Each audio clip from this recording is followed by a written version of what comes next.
Hey everyone, तो अभी हम देख लेते हैं कि कल किस तरीके से निफ्टी बैंक निफ्टी परफॉर्म कर सकता है। आज थी बैंक निफ्टी की एक्सपायरी और काफी ज्यादा रेंज बाउंड और वोलेटिल एक्सपायरी थी। तो अभी कल देख लेते हैं, कल निफ्टी की एक्सपायरी है। तो सबसे पहले मैं तुम्हें बैंक निफ्टी का व्यू एक्सप्लेन कर देता हूँ। तो अगेन ये देखो, ये मैंने 15 मिनट्स पे बैंक निफ्टी का चार्ट ओपन किया है। तो ये देखो, इस एरिया में कुछ कंसोलिडेशन बैंक निफ्टी ने किया था। फिर ये कंसोलिडेशन को यहाँ पे एक काइंड ऑफ ब्रेकआउट आया था। फिर ये देखो, कंटिन्यूसली ये जो लोज है ये बैंक निफ्टी होल्ड करते जा रहा है। देखो यहाँ पे थोड़ा सा रेंज बनाई, इस लो को ब्रेकआउट किया, फिर अभी इस एरिया में कुछ बैंक निफ्टी रेंज बना रहा है। तो मतलब इसी को एक बेसिक प्राइस एक्शन बोलते हैं कि जब लोज बैंक निफ्टी होल्ड करा है, मतलब कोई भी इंस्ट्रूमेंट कुछ इस तरीके से ऐसा परफॉर्म करता है। अपसाइड जाता है, फिर थोड़ा सा कंसोलिडेट करता है या फिर रिट्रेस करता है, कुछ इस तरीके से जाता है। तो अभी इसी स्ट्रक्चर में हमें यहाँ पे बैंक निफ्टी किस तरीके से दिख रहा है कि हो सकता है बैंक निफ्टी इस वाले एरिया में थोड़ा सा होवर करे और यहाँ से एक बाउंस दे। कुछ इस तरीके से प्राइस एक्शन यहाँ पे बनता हुआ दिख रहा है। तो अगेन बैंक निफ्टी में हमारा एनालिसिस रहेगा बुलिश, लेकिन इमीडिएट हम ओपन होते ही बाय नहीं करेंगे। थोड़ा सा इस एरिया में कंसोलिडेट और कुछ इस तरीके से बैंक निफ्टी को परफॉर्म करने के बाद जब रिवर्सल मिलेगा, जब इस तरीके से कुछ ऐसा रिवर्सल प्लान आउट होगा, तो उस रिवर्सल में हमें ट्रेड करना है। अगेन एक्सप्लेन कर देता हूँ, ये जो एरिया है ये पीछे एक रेजिस्टेंस की तरह एक्ट कर रहा था। ये देखो, ये एरिया पीछे रेजिस्टेंस की तरह एक्ट कर रहा था। तो हो सकता है कुछ इस तरीके से यहाँ से एक टर्नआउट हमें मिल सकता है बैंक निफ्टी में। इन केस बैंक निफ्टी इस एरिया को कंसोलिडेट करता है और थोड़ा सा ब्रेकडाउन दे देता है। अगेन ब्रेकडाउन दिया, सिंपल हमारा एनालिसिस कि बैंक निफ्टी ने पिछले अगर लोस को होल्ड नहीं किया, तो वो जो पुराने वाले जो लोस थे, उस लोस के आसपास वो आ जाएगा, जो कि रहते 46,400 के आसपास के। तो सिंपल इस एरिया से हमें पहले पुल बैक के लिए ट्राई करना है। ट्राई मतलब कैसे, यहाँ से पुल बैक आने के कुछ रिवर्सल के साइन तुम्हें दिखेंगे तभी। इन केस यहाँ पे कंसोलिडेट करता है और ब्रेक डाउन करता है, कुछ इस तरीके से ब्रेक डाउन देता है, तो हमारे 46,400 के टारगेट कल के लिए ओपन हो जाएंगे। ऑब्वियसली कल है निफ्टी की एक्सपायरी, तो हम मेजर अलोकेशन हमारा निफ्टी में ही रखेंगे, बैंक निफ्टी में कम रखेंगे।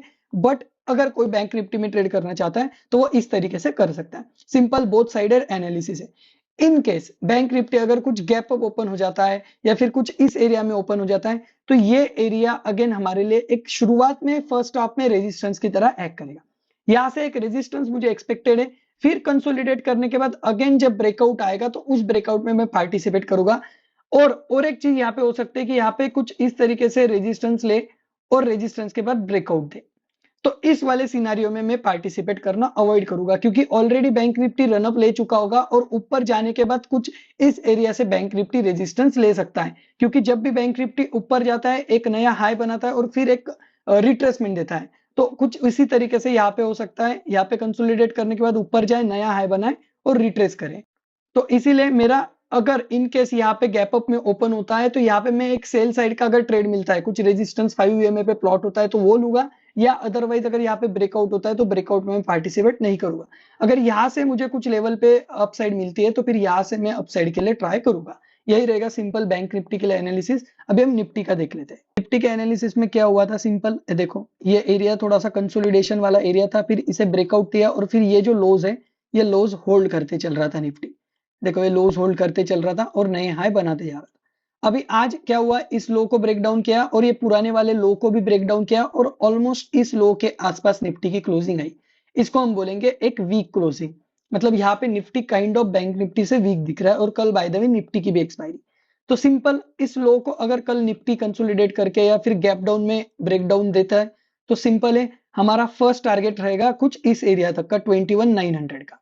ये जो 21,900 वाला एरिया है, ये हमारा फर्स्ट टारगेट रहेगा। इन केस यहाँ पे भी कंसोलिडेट करके ब्रेक डाउन देता है निफ्टी, तो अगेन ये जो पुराने वाला लो है जो कि 21,850 के आसपास का, ये रहेगा हमारा सेकेंड टारगेट।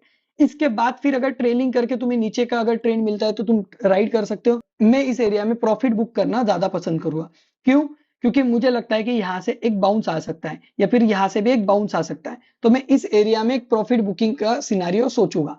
इस बाउंस आने के बाद अगेन इस एरिया से या फिर यहां से बाउंस आने के बाद अगेन इस एरिया से रेजिस्टेंस ले रहा है, तो फिर मैं नेक्स्ट ट्रेड में पार्टिसिपेट करूंगा।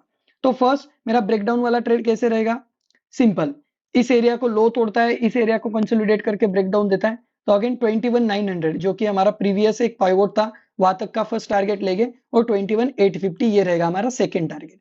इन केस इस एरिया में गैप अप होता है या फिर इस एरिया में गैप अप होता है या फिर फ्लैट देके कुछ अपसाइड जाता है, तो मैं इस अपसाइड में ज्यादा इंटरेस्टेड नहीं हूँ। इनफैक्ट अगर इस एरिया में आता है या फिर इस एरिया में आता है जो कि 21 100 120 वाला एरिया, इस एरिया में अगेन मैं एक सेल का ट्रेड फर्स्ट हाफ में लूंगा।